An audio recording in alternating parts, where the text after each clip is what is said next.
আমরা যাচ্ছি বেড়াতে হাতিরঝিল। আমি, আমার মেয়ে আর মেয়ের বাবা। মেয়ে তো খুশিতে নাচানাচি শুরু করে দিয়েছে, লিফট ধরার জন্য অপেক্ষা করছে, লিফটের কাছাকাছি গিয়ে নাচানাচি করছে। এদিকে আমরা সবাই রেডি হয়ে গিয়েছি, তালা দিচ্ছি দরজায়। আর মেয়ের বাবা হাই দিচ্ছে। মেয়ে তো নাচতেই আছে। লিফটের অপেক্ষায় আছি, লিফট আসবে। আমরা 9 তলায় থাকি, তাই লিফট আসতে কখনো কখনো দেরি হয়ে যায়। লিফটে উঠে গেছি, লিফটে উঠে ভিডিও করা হচ্ছে। মেয়ে একবার করলো, আমি একবার করলাম। এই তো লিফট থেকে নেমে এখন আমরা বের হচ্ছি। মেয়ের দাঁতে ব্যথা, দাঁত দেখলো ওর বাবা। তো আমরা এখন হেঁটে হেঁটে রিক্সা নেব, রিক্সায় হাতিরঝিল যাবো। আমাদের এখান থেকে রিক্সায় যাওয়া যায়, কাছে আছে হাতিরঝিলটা, বেশি দূরে না। এই তো চলে আসছি। এখন আমরা টিকিট কাউন্টারে টিকিট কেটে নিলাম। ওয়াটার ট্যাক্সিতে উঠেছি।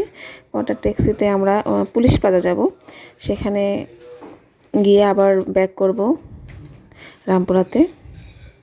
ওয়াটার ট্যাক্সিতে উঠে আমরা মোটামুটি ভালো লেগেছে, কারণ ওই সময়টাতে কখনো ওয়াটার ট্যাক্সিতে আমরা উঠিনি, যার জন্য মনে হচ্ছে যে এবারে প্রথম। আর হাতিরঝিলের যে পানিটা খুব একটা সুন্দর না আর কি, মানে স্বচ্ছ না, গন্ধ আছে একটা। এদিকে আমরা চলে আসছি পুলিশ প্লাজায়, হাঁটাহাঁটি করছি। হাঁটাহাঁটি করে কিছুক্ষণ, ওইতে আবার সুন্দর একটা চাঁদ উঠেছে, সবে বেড়াতের চাঁদ, এটা অনেক সুন্দর। আবার ব্যাক করছি আমরা, আবার ওটা ট্যাক্সিতে উঠে আমরা এখন রামপুরা মানে হাতিরঝিল যাচ্ছি। এখন আমরা আবার নতুন আরেকটা ট্যাক্সিতে, ওয়াটার ট্যাক্সিতে উঠেছি। এখানে উঠে কিছুক্ষণ ভিডিও করলাম। রাত হয়ে গেছিলো, রাত তখন 8টার উপরে বাজে। ওই যে ড্রাইভার দেখা যাচ্ছে। 8টার পর হাতিরঝিলের মানে পরিবেশটা একটু অন্যরকম লাগে, অন্ধকার, আবার লাইটিং, ভালোই লাগে। এই সময়কার মানে পরিবেশটা অন্যরকম। ওয়াটার ট্যাক্সিতে উঠে আমি ভিডিও করছি, ওর বাবা হাই দিচ্ছে, মেয়ের বাবা। ফুড ট্রিপ রেস্টুরেন্টে গিয়ে পৌঁছেছি। ফুড ট্রিপ রেস্টুরেন্টে ঢুকে আমরা খাবার অর্ডার করলাম। মেয়ে আর মেয়ের বাবা অর্ডার করছে, আমি ভিডিও করছি। এতে পুরো রেস্টুরেন্টটা এরকম টাইপের। এটা হালকা স্ন্যাক খাওয়ার জন্য এটা অনেক ভালো। হাতিরঝিলে ফুড ট্রিপ রেস্টুরেন্টটা হালকা খাবারের জন্য ভালো। আমরা বসার জন্য মেয়ে আর মেয়ের বাবা জায়গা সিলেক্ট করলো। এই তো বসে গেছে মেয়ে আর মেয়ের বাবা, আমিও বসে আছি। এখন আমরা খাবারের অপেক্ষায় আছি। ফুচকা আর তন্দুরি চা অর্ডার করেছি।